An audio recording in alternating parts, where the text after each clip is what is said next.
bảo cho anh bố mình đi uống nước nhậu đi.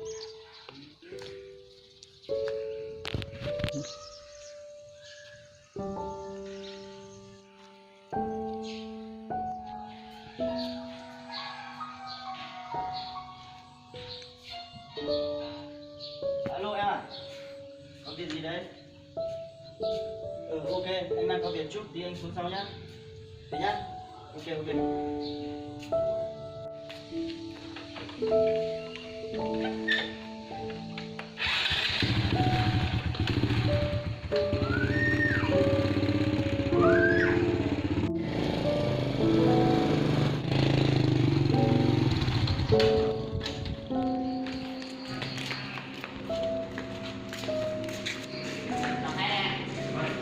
Chào anh ạ.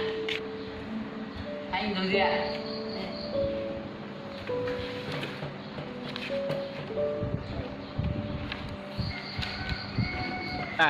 Đây, cậu đi.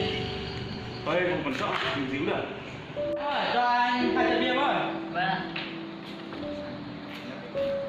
Rất ít thôi, không đâu. Đây anh ạ. Ủa này. Đi em. Đi. Ui. Anh. Em ơi, có đồ gì nhà ông cho anh luôn. Anh dùng cái gì ạ? Cái gì cũng được. Cái BB nhá. Đây. Có này.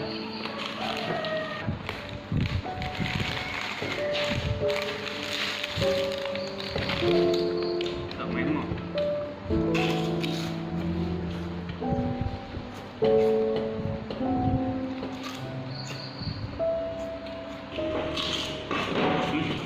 Nó không ăn gì đâu. Em ơi! Dạ. Có đồ gì đúng không? Mà cho anh đi. Xin lỗi anh, quán này chỉ có đồ vậy thôi anh ạ. Như anh thì thế này ăn cái đồ vớ vẩn thế nào? Có thích anh như anh thì thế này ăn cái đồ vớ. Có thích anh xăm vào cố này không?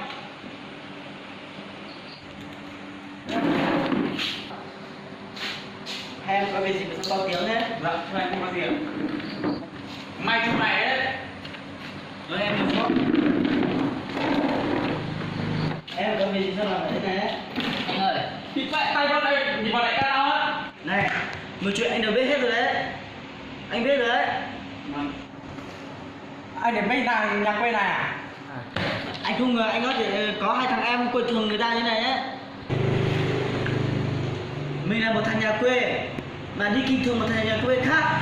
Ôi trời ơi, cách địch. Chúng mày không thấy xấu hổ à? Cũng là người tử tế cơ á. Tử tế thế cơ.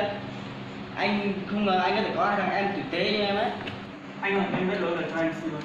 Đéo xin lỗi gì hết.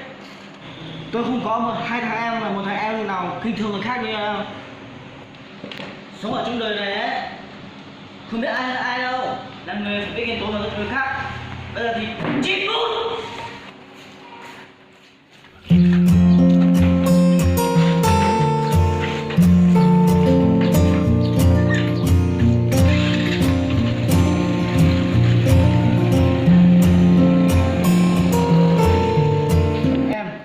Mình là một thằng nhà quê, mình không có việc gì phải ngại cả nhá.